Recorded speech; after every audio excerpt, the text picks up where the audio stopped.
I ended up violently ill. I threw up something over the course of 12 hours, something like 20 some odd times. Drake posted photos of himself beside the sculpture on Instagram with the caption, "Release date inside." Some fans couldn't wait for it to melt. Make a Minecraft tunnel, quickly mine it up. We're so hyped. Everyone here is hyped for the album. Let's go. But it was a close call for Cher, only having a split second to process it, thinking, what a stupid way to die. It's important to not walk around staring at your phone. It looks dumb, and it is dumb. You are listening to Keep Canada Weird. Handsome Aaron Airport. We made it. It's episode 210 of Keep Canada Weird. And you got a howling kitty in the back there. What's going on with Mr. Ken Tiggs? He's rehearsing for our new segment called Wet Food with Tiggs. So he's just getting all geared up to enjoy his wet food with all the listeners. Hold your horses, Ken Tiggs, because we got a lot of new segments. As you recall last week, I made it my mission not only to celebrate the unique and offbeat news stories that played out across Canada over the past week, but to also find relevance in the episode numbers. This is episode 210, and I'm proud to say that 210 is the area code that serves San Antonio, Texas, as well as some of its surrounding suburbs. So I'm talking about cities like the Leon Valley, Converse, and Kirby. Aaron, you don't look impressed. Last week you didn't like when I shot out to the 209, and you actually suspected that there was no one who would ever care about the area code corresponding with the episode numbers. So let me just call in some backup here. Silva sent us a voicemail about her excitement with our 209 shout out. Hi, Aaron and Jordan. My name is Silva. I am a 209 resident over in California. I literally am just listening to episode 209, and I have to confirm that, yes, we do get super excited when we hear a 209 shout out. That was my first thought when I even saw the episode title was, hey, my area code. And I just have to say, it was kind of nice to hear a shout out to the 209 without it having to mention meth or Lacey Peterson, rest in peace, who happened to be my substitute teacher when I was in 8th grade. Love your show. Love hearing all about Canada. Thanks. So as you just heard, Silva thought it was pretty cool that we gave a shout out to her area code 209. This week is 210, and we're going to say a lot about 210. And again, as I said from the top there, I'm feeling quite empowered because it's not just Silva who's excited about this idea I have to lean heavily into the episode numbers. Let me call Alex in to further bolster my claim that this is a fun game. Hi, Jordan and Aaron. This is Alex from Arizona. I heard your idea, Jordan, for naming the area code of the episode. And I know that Aaron wasn't that into it or didn't think it was fun, but I guess I'm a bit of a map geek. And, I did some research over my cereal here on a Sunday morning, and I looked up, the upcoming area codes that you would have in the upcoming weeks and months. And there's some really interesting ones. It's going to take you all over different metropolitan areas, all over different regions in the U.S. There's a hotline in there. You're not going to probably have a week that the number of the episode isn't meaningful in terms of phone numbers. It also kind of keeps my mind on the longevity of the show. Like my area code is 520. The idea that Keep Canada Weird is going to go on for years to come to get to those area codes. I mean, that's pretty special, don't you think? Yes, Alex, I do. Do you think it's special, Aaron? Sorry, I was asleep the whole time. What just happened? You are trying so hard to resist the episode numbers becoming a central moment in the episode.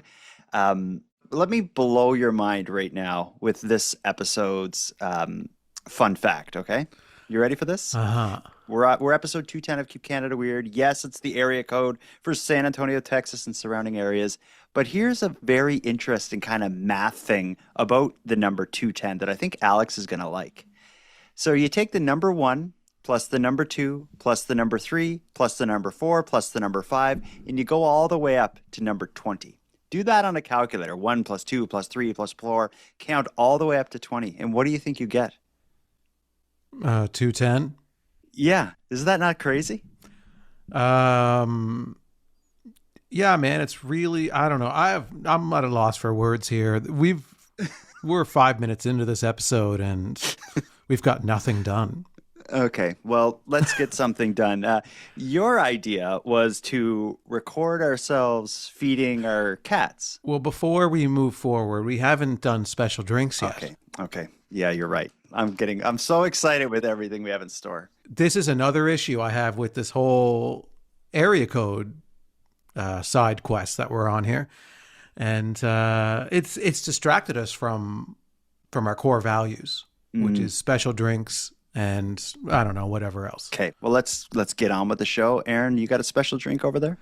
Yeah, I got a special drink. Back to Cove. I've got a Cove soda, ginger ale flavor. Let me give it a crack. Oh, yeah. I'll be honest, I've never had a ginger ale. Go for it. Oh, okay. Yeah.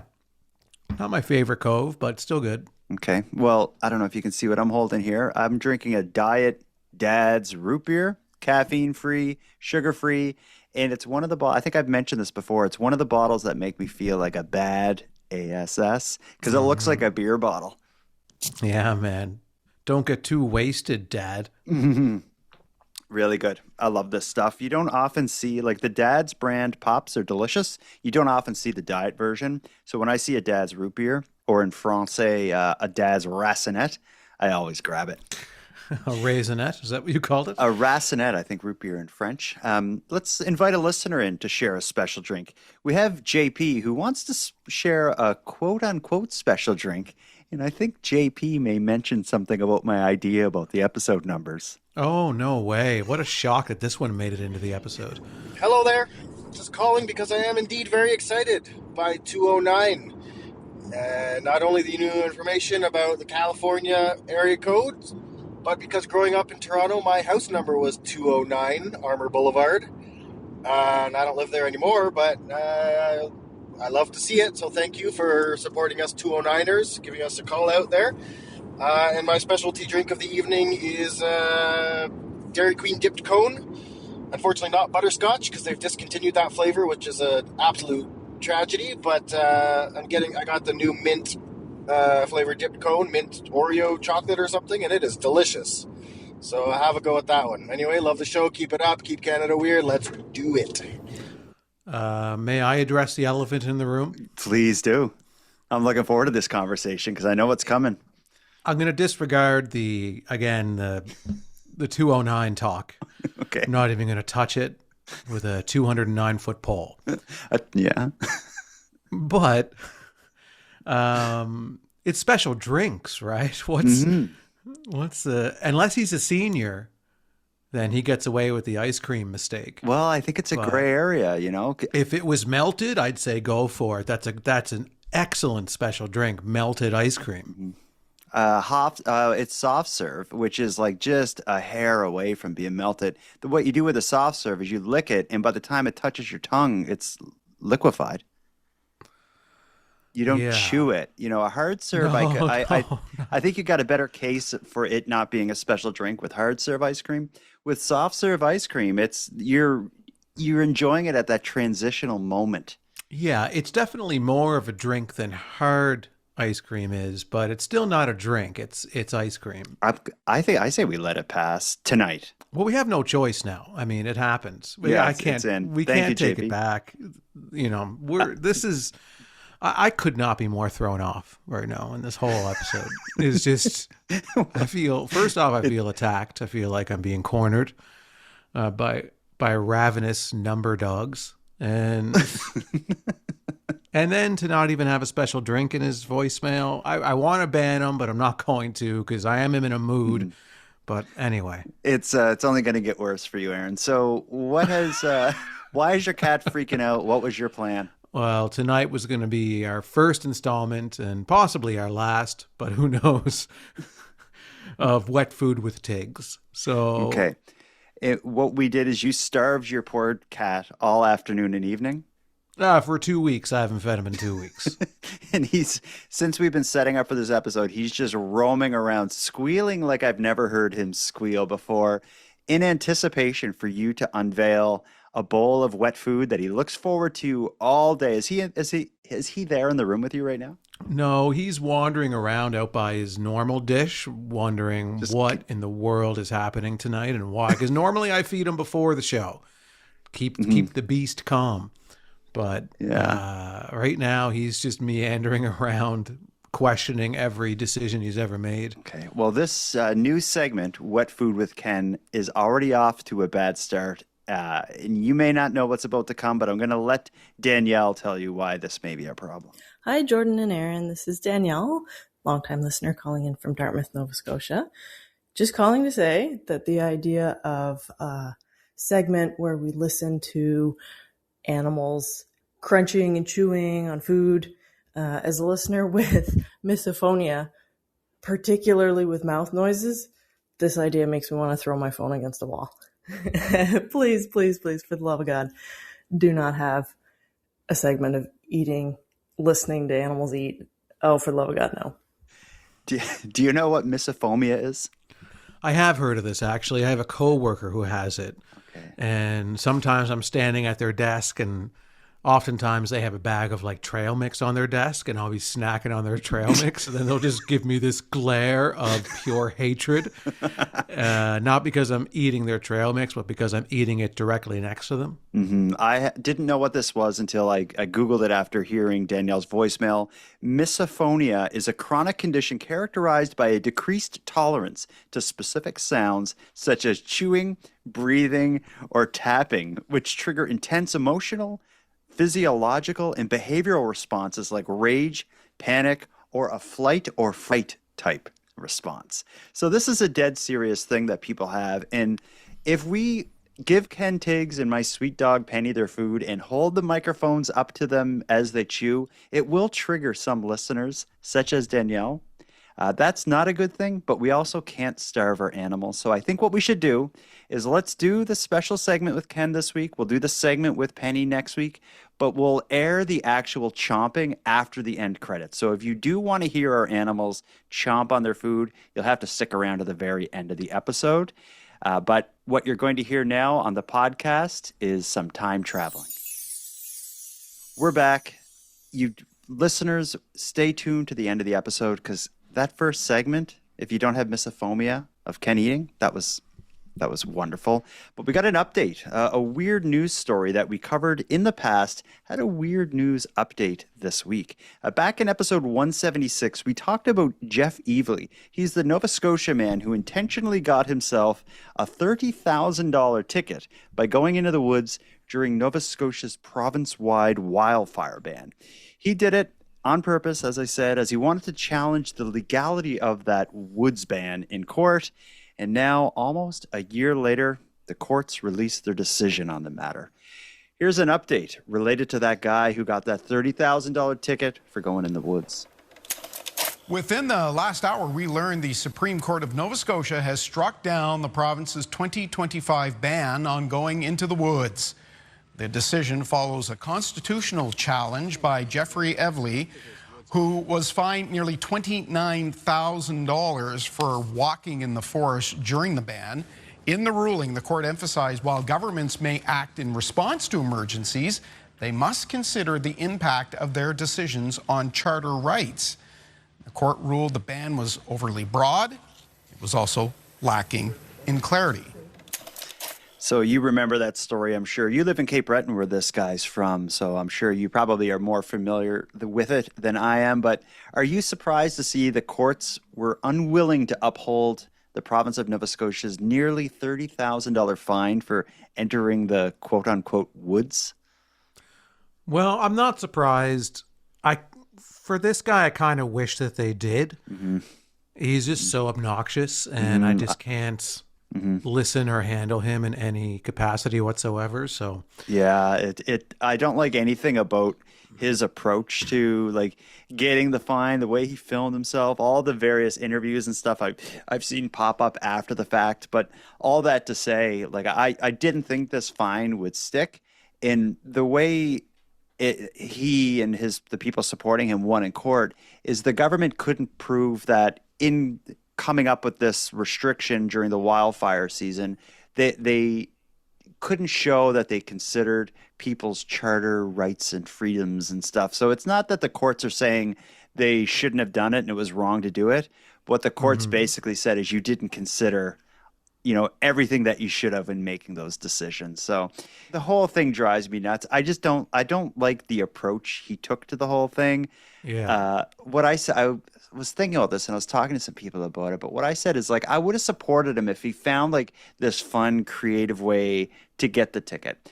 All the articles were, this guy got a $30,000 ticket for walking in the woods. But what if instead of walking in the woods, he did something completely absurd in the woods? So all the headlines would have to say, man gets ticket for... Well, my idea was, what if he brought like a bunch of dolls and action figures and like a tea set, and he's like set it up and sat and had tea with them, and the media was there to take photos, and then they would have to have headlines like "Man gets $30,000 for having tea party with stuffed animals in the woods." Would you then support something him? like that? No, I don't. I can never support him, but I certainly. He might have been charged with littering if he did that as well, which would have been nice. Yeah. It all screams as like kind of this like washed up thing from like the COVID protest era. Like it seems to have a lot of the same flavor.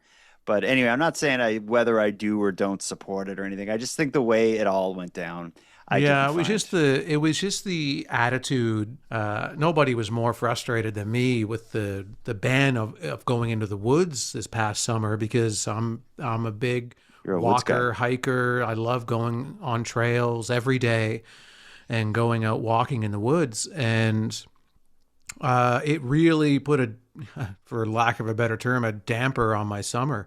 But still, I understood that they were dealing with the situation and they weren't sure exactly how to deal with it and may or may not have gone about it in the best way. But how this guy handled it and the way his demeanor and his delivery of the whole thing on social media was just smugness and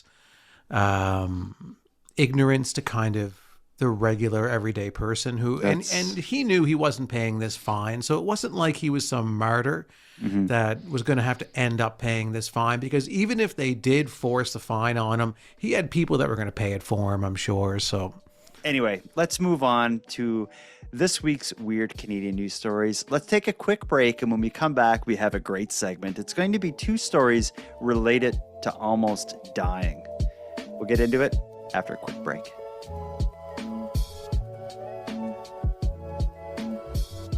Handsome Aaron Airport, I promised a duo of stories related to people almost dying that are weird news stories. Let's start off with a good one here. A group of co-workers in Carelton Place, Ontario went out for a lunch break together at a local diner. Within hours, most of them were violently ill, and within days, the restaurant was closed and they were all on the news describing in graphic detail how much they had been puking. Here's a story about puking at a cockroach-infested restaurant in Ontario. I ended up violently ill. I threw up something over the course of 12 hours, something like 20 some odd times. Personal trainer Amanda Wormleighton says she has never felt so sick in her life. I started throwing up again. I had a fever of 103. I ended up in really bad shape where I was almost delirious from how high my fever was getting. She says it stemmed from a meal at Eateria Unlimited in Carelton Place after her and her co-workers went out for lunch. Out of the 6 of us, 4 of us got sick, 2 of us didn't. They had something that had no lettuce on it, so that's where we believe the connection is the lettuce. Throwing up lasted about 8 hours. I think I threw up about 12 to 14 times. After realizing they were all suffering the same symptoms, they decided to contact the health unit. It was to the point where, we just didn't feel that food could be made safely and served to the public. She said, you absolutely all are correct. You had food poisoning. And she said that the cross-contamination was shocking to her. Cockroach infested restaurant. There was raw chicken and lettuce in the same container. She said it was one of the filthiest restaurants she's ever seen. The Southeast Public Health Unit closed Eateria Unlimited after an inspection on April 14th, noting that it was not in compliance for all 8 of its inspection categories. I felt a little bit violated that they felt it was okay to serve me food that could get me that sick. CTV News contacted Eateria Unlimited for comment, but did not receive a response. Well, that was gross. Oh, yeah. There was a lot of puke talk in that. This whole episode is a gross one, I think. Yeah. Well, no, it's going to turn around. I think it'll turn around. You're right. It's just happening. It just so happens that story really leaned heavily into how much they were puking. And they had everyone kind of describe it separately. Do they have like a counter by their toilet? Like, one of those little, like, that you press the button and it adds 1 to the total? Every time. Because one person puked. She said she puked like 20-something times. How would you remember that? She's almost delirious from her fever, yet she knows how many times she puked. Yeah, I would like her puke count to be audited in some fashion. Yeah, by the same people who went and inspected the restaurant. The restaurant had, it said they had lettuce and raw chicken stored in the same container. Who in their right mind would do that? I can't believe that. Yeah, that's shocking. I'm not surprised that they're completely shut down right now. And how are they gonna come back from this? When a restaurant even has one violation, how do you come back from that and gain? Yeah, because this sounds like this is all the violations. And whenever you Google the name of this restaurant from now on, you're going to get to an article where it's just people describing puke. And they even have pest control involved in this. At the end of the story, they mention pest control. Yeah. Yeah. Like it's an afterthought that it's infested with cockroaches, which I wasn't even sure we had in Canada. Yeah. This came up in the show a couple weeks ago. And it's gross. But what I like about the story is that they really hit home that these people were trying to buy local. It's like, we were just trying to buy local, and look what happened to us. Yeah, and even going public with it, I think like it was more so like to help other people not suffer the same fate they did. But they didn't really need to go public because it sounds like health inspectors shut the restaurant down anyway. Yeah. So like they're shaming them. I did find it unique that nobody mentioned having diarrhea. No, never came up. No, do you think that was intentional? Because there's no way that all these people had horrible food poisoning and not one of them had that sort of symptom. Or do you think maybe they just weren't comfortable sharing that on the news? I think we should reach out to the reporter and ask, why didn't you ask them about diarrhea? This whole episode is a mess, I got to tell you. We've got to map these out more, I think. Or at least separate it. Well, do you want to move on? Because the next one doesn't involve bodily functions at all. It's a bit more just kind of white bread. White brow. White bread, What? okay. Yeah. It's just a bit more like a granola and yogurt.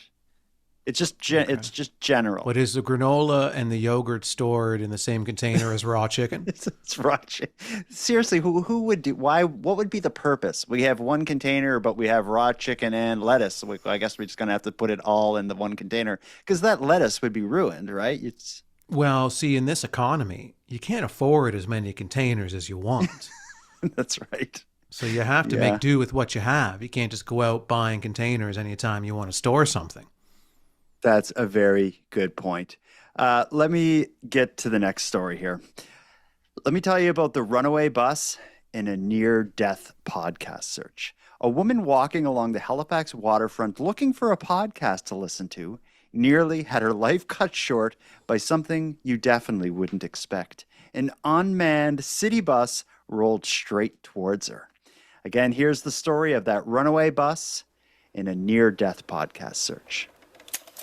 Holly Scher has a one-of-a-kind tale about her life flashing before her eyes. There is absolutely no way in hell I'd be standing here right now if it weren't for that tree. She was leaving work at Purdy's Wharf Friday evening, taking her daily route. I was looking at my phone, trying to find a podcast, and I was distracted, and then I looked up, and there was a bus like 6 feet away from me, barreling towards me. That Halifax transit bus was parked on Reconciliation Way out of service, meaning no one was on board, not even the driver, but it started rolling downhill. When he reached in the window to turn off the engine, the bus began rolling down Upper Water Street and came to a stop once it hit a tree.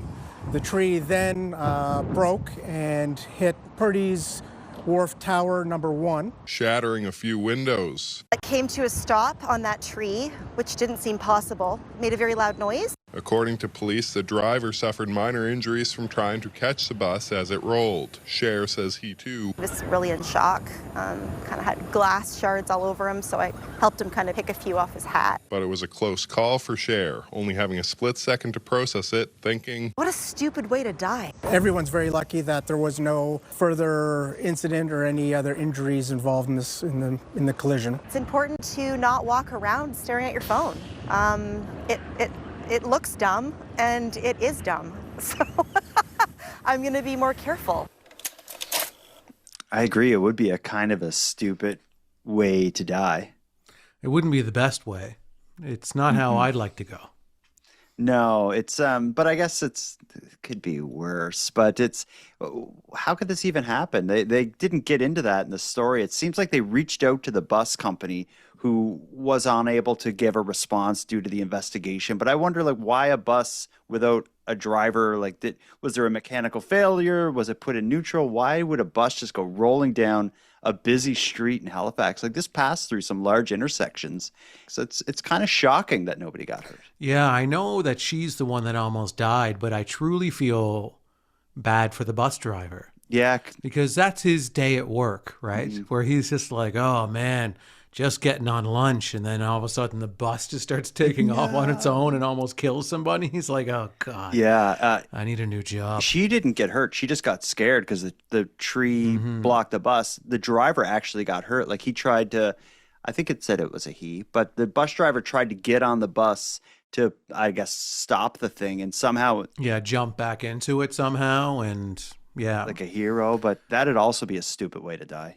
Yeah, well, if both of them died, that'd be double stupid. She said in the news clip, this was kind of a cautionary tale to, like, not be walking around looking at your phone, because she was trying to find a podcast, so she was looking at her phone, like, doing stuff. But she said in the news clip, not only is it dumb to, like, be walking around looking at your phone, but it's dangerous, and it looks dumb, and I kind of agree with that. It's kind of when I'm driving, sometimes I'll see someone crossing the street in front of me or something, and they're just so zoned in on their phone. It is kind of dangerous because if you're doing that, if you're walking around just in the zone, staring into your phone, you're putting so much faith in the world around you to not crash into you. Yeah, completely. I want to know what podcasts she was searching for. If she was searching for Keep Canada Weird, that would be possibly the worst way to die. Yeah, like you can't find the newest episode, or like what she was probably doing was she was like... Well, she was probably like, is Wet Food with Tigs out yet? And then smash. Yeah.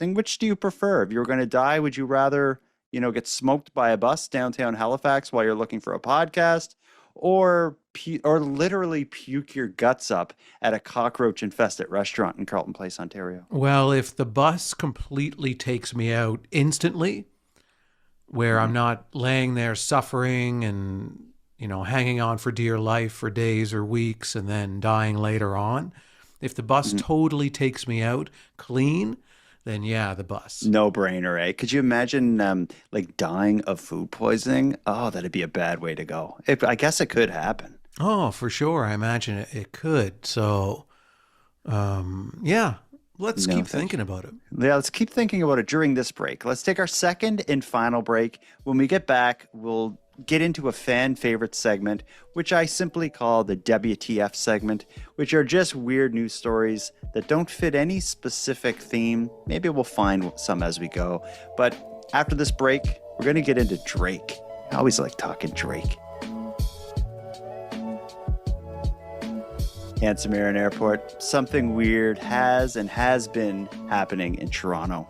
Toronto-based rapper Drake decided to promote his upcoming album in a rather unique way. He put a package containing the release date of his new album in a giant block of ice that he had built in downtown Toronto. I suppose the way it was supposed to work, where fans were supposed to just sit around and watch this thing melt and slowly reveal the release date. But no, things got weird, maybe ugly, probably dangerous pretty fast. Here's the story of Drake's giant ice block promotion that turned into chaos. Hundreds of people have been flocking to this ice sculpture teasing Drake's new album, Iceman. Some dressing up. I'm actually Drake. What do you mean? I'm Aubrey Grant. Others taking souvenirs. Drake ice? Yeah, cheers. Wait, oh, crap. The frozen spectacle is located in a parking lot on Bond Street. Drake posted photos of himself beside the sculpture on Instagram with the caption, "Release date inside." Some fans couldn't wait for it to melt. We just bought this for Iceman coming, make a Minecraft tunnel, quickly mine it up. We're so hyped. Everyone here is hyped for the album. Let's go. He isn't the only one. Video posted online shows people trying to set fire to the sculpture and using sledgehammers to break off the ice. Police were called to the area just after 11 Monday night. We did have reports of individuals trying to chip away at the ice sculpture with hammers, pickaxes, and obviously chunks of ice falling is a safety concern for a lot of people. So police got on scene and managed that crowd. No one was injured. A streamer named Kishka appeared to find a bag hidden in one of the ice blocks, revealing the album is set to drop on May 15th. Drake has confirmed the date on his Instagram. What that story didn't get into is everything that's kind of been going on over the last, days since this all happened, is now there's a debate about who's going to be paying for this, because I guess there was a large police presence had to be there. But even after the fella managed to pull the release date out, there were fire trucks just like hosing this sculpture with water to try to melt it, to like remove it out of this area. So I guess the city's ended up with a pretty sizable bill, but it's probably nothing for Drake to pay for that stuff. Yeah, Drake should definitely pay for it. I find this is a disgusting story, in terms of the wastefulness of it. It's a lot of ice. Why don't you describe this ice? They're referring to it as a sculpture. What they should have called it was an ice pyramid, because it looks like it's a bunch of large blocks of ice, about as big as a microwave, maybe, each block of ice. And there must be hundreds of them piled up kind of in the shape of a pyramid, but it has a large flat top rather than like a peak that a pyramid would have. It looks like it's, how tall would you say this thing is? Oh, I don't know. It's got to be, looking at how small people look standing next to it, it's got to be 20 feet, I'd say, 25. It looks about that, yeah. But what you said it's disgusting. I think what this highlights is how far musicians need to go now to promote their stuff. For one, there was a time when you just had to be good and make good music, and it would end up on the radio or MTV or Much Music or whatever. But now, for one, and I feel bad for musicians for this, is if you're a musician and you're not on TikTok and Instagram and promoting all your stuff there awkwardly, you don't have a chance, it seems. And even to promote the release date of an album and make the release date a big thing that deserves promotion. It's I don't know. It's just the world is just overwhelmed with people trying to get your attention with dumb stuff. Yeah, and I didn't think anybody cared about Drake anymore. I thought he was not done, but I thought he was kind of, I guess this is why he had to do a stunt like this, because he's like, oh man, I don't have any choice but to build a giant igloo in the middle of downtown Toronto and have people set it on fire to get my release date. But I just don't care about Drake, and I don't, and for people to go to this thing and care so much that they're willing to chip away at it for hours trying to find just the release date. Yeah, the release date seems insignificant, I would think. Yeah, like, just tell me when it's coming out. I don't know. Like, if it was the first copy, like, there's one copy of the new album in there and it's not coming out to the general public until for 6 months or something. So you'll be the first person to have the full album. And I could... Yeah, or like it's tickets to something, or like whoever finds the golden Willy Wonka Drake ticket gets a private show or something. Like, yeah, something like that. The release date is kind of underwhelming. And then the whole thing, what kind of stinks of just foolishness on top of all the other foolishness in this story is the guy who ended up finding the package with the release date. It's not like the release date was it's not like the package was in the center of this ice sculpture. It seemed like it was very high up on the top. They didn't dig that deep in. So if this thing was, say, 20 feet high, it seems like the package was at like the 18-foot mark. Like, it looked like it was at the very top where this guy found it, which is just kind of stupid. Yeah, and again, you're wasting so much water. I don't know how much water would have gone into this big of an ice igloo sculpture thing, but it just seems so wasteful to me. It blows my mind that even anybody entertained this at all. The guy who fought the Woodsman should get involved in this, go after Drake, get him to take responsibility. Or maybe he'd be okay with it. I think he'd be on Drake's team. Yeah, I think he'd be the one. He probably helped build it. Let's get to our final story of the night. This one will be a bit of a palate cleanser of everything we talked about because nobody gets hurt. It's not disgusting. It's not going to irritate anyone. You're not going to hear anyone chewing or slobbering on anything. It's going to be a heartwarming story about a sweet dog who loves going to daycare. A husky named Missy loves her doggy daycare. But sadly, last week, she was going to have to miss a day because she was going to go to the vet. But Missy was not cool with missing doggy daycare. Here's the story of a Regina husky who escaped home and made her way to daycare. I saw her coming up and she said, "Oh my God, it's Missy. Missy's at the door." So instinct was to run over and let her in. Of course, she was just kind of standing there staring, waiting for us to let her in. It was just a normal Monday. Missy was staying home that day because she had a vet appointment. She usually comes Mondays to Fridays. It was just before 11. I looked up and I saw this dog running around in the parking lot. I'm like, oh my God, there's like a dog loose in the parking lot. Honestly, we were just very surprised to see her. We were told that she wasn't coming, so the fact that she just happened to show up on her own was very shocking. Dad and her bike here every single day, so she's very familiar with her route. She has a specific routine, obviously. She was like, it's Monday, I'm supposed to be at daycare. I could tell from the window she was very upset with me that I decided to leave without her. Missy had dug her way out under the back gate and took herself to daycare because and it sounded like she just followed the route that we normally take in the morning with a bicycle. The big thing is at least she was safe. We figured that she went digging because her paws and her face and everything were quite muddy, so we thought we might as well give her a little spa day, clean her up, make sure she's going home in good condition. We felt really loved that she had come here to see us. I mean, she had the whole world at her feet and she came and chose to come to see us.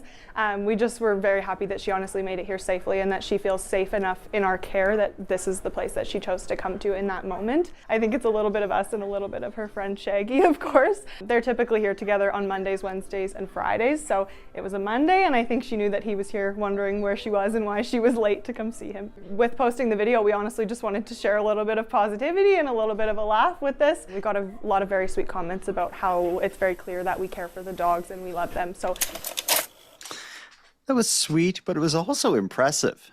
I'd like to know how far this family, like the dog owner, lives from the daycare, because like the dog digs under a fence, shows up and follows the route she usually takes to daycare and shows up there basically knocking on the door covered in mud from digging that hole to get there. It's pretty impressive. And again, so sweet. Yeah, it's cool. The daycare workers were really bragging a lot in this story, though, don't you find? Well, as they should be. Think of the other business we covered tonight that had everyone puking.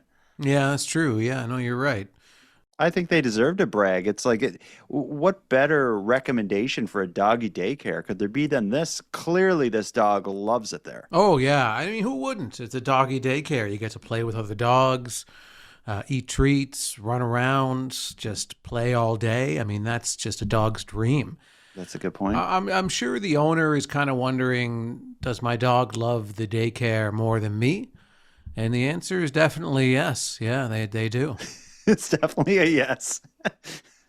The other dog that it mentioned in the news story that there was this other dog that Missy liked playing with. I don't know if I agree with this, but it's kind of like her boyfriend. They did a thing where they had like a prom at this daycare, and Missy and this other dog got like dressed up nice and had photos taken together. In some of the news clips, they showed some of the photos. They were sweet, but I don't like, and I know how you feel about subscribing like human emotion and relationship kind of stuff to animals, so maybe you're not so into those sorts of things. Oh, I'm into it. I believe that there's genuine love that goes between human and animal for sure. But what about between animal and animal? Yeah, I believe that they love each other. What is love really? I mean, what is it? It's this thing that, to use a word, love, that's a word that we invented. That's what we describe as love. Is, would they say, yes, I love daycare? Mm-hmm.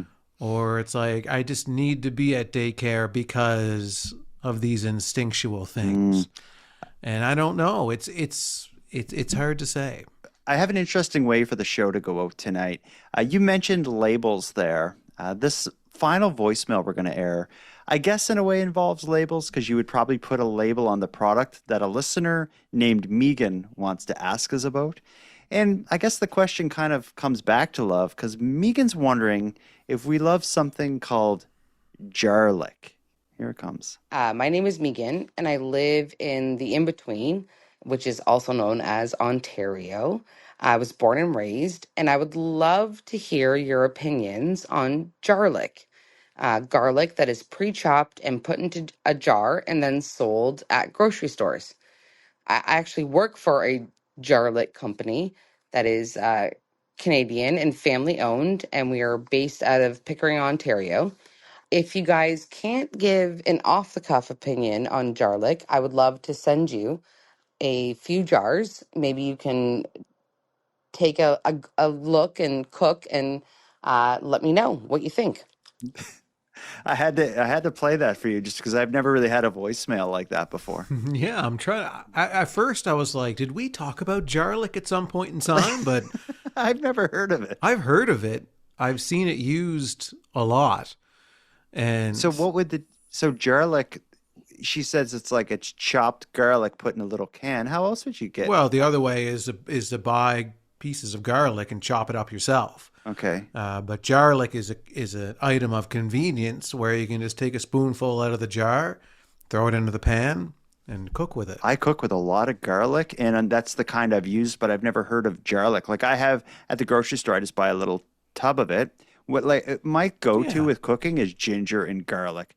Whatever I'm cooking, like I just put a bunch of ginger and garlic. I guess garlic is what I put in there. Yeah, so garlic is what you've been using. Okay. So Megan wants my opinion. My opinion is, yeah, I'm lazy, so I'm not going to squish regular garlic and I definitely wouldn't use the garlic powder. But ultimately, what I want to do is get Megan to send garlic. I'd like to try some like Canadian-made, kind of local business garlic. Yeah. I'll take some too, and I'll store it in my raw meat container and then cook with it. Yeah, just mix it up with the raw chicken. Mm-hmm. I couldn't imagine using. Have you ever used garlic powder in a recipe? No, I've never used garlic powder. No, I'm fully in support of garlic, and it sounds like you are too. So we'd love to open the door to some free garlic, and if it's good, we'll sing its praises. Mm-hmm.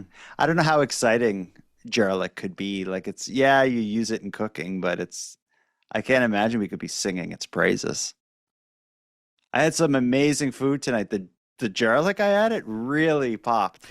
The kids sit down. To eat supper, and they're like, dude, is this garlic? Have a cove, put some garlic on some toast. You know what we could have as a special drink is the garlic juice that's in the jar. Yeah, well, we'll see. I'll work this out with Megan, and we'll We'll be sampling some garlic soon.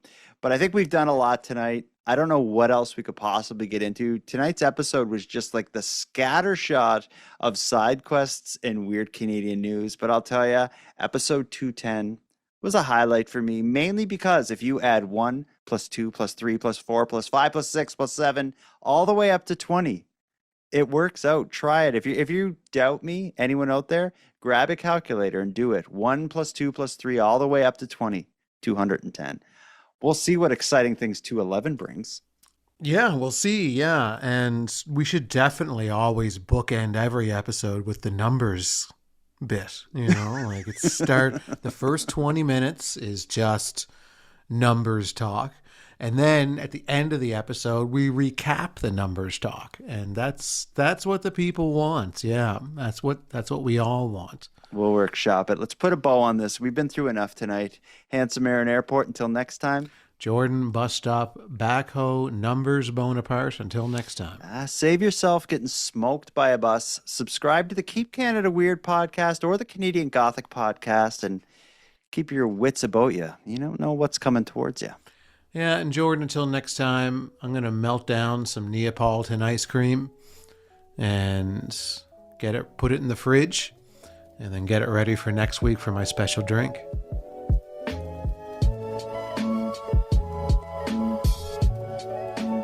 I want to thank you for helping Aaron and I fulfill our mission to keep Canada weird. Now, if any one of you listening want to get more involved in what we're doing, we need all the correspondence we can get. So if something weird happens in your area, or if you have any thoughts on anything we discussed tonight, let us know about it. The best way to reach us is by using the voice recorder that can be found at thecanadiangothic.com/contact.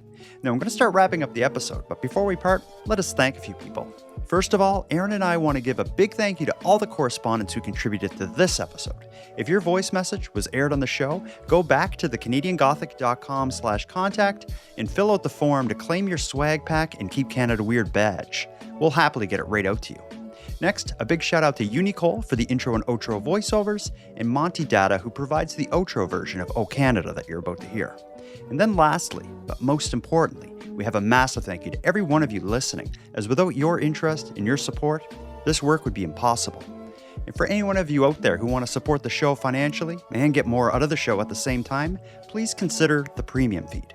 Our premium feed subscription costs just a couple bucks a month, and that money will fund the creation of new episodes. But the premium feed will also give you those episodes early, give them to you ad-free, and give you access to a full back catalog of Keep Canada Weird episodes and bonuses.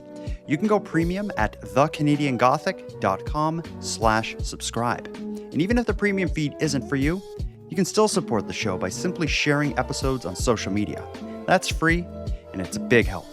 So until next time, take care of each other, hug your loved ones tight, and please keep Canada weird. And keep Canada weird. Please keep Canada weird. And now to our viewers and listeners everywhere. Good night. Okay, welcome to the first installment of Wet Food with Tigs. So I'm so excited. Me too. Yeah, I'm pretty pumped for this. I've been waiting all week. I'm going to bring the mic down to the floor. I'm going to place the dish down. He's so confused, eh? Okay. He knows that's his dish. All right, this is really complicated. You'll get it. I want to get the opening of the can in. See if you can hear that.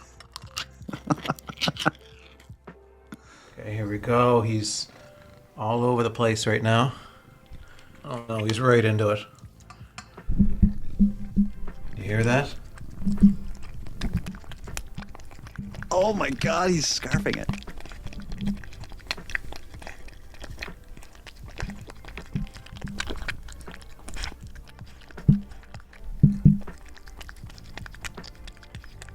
Oh, I'm glad I can't see it because it sounds gross. Okay, that was the first installment of Wet Food with the Tigs. He must be out of breath after that.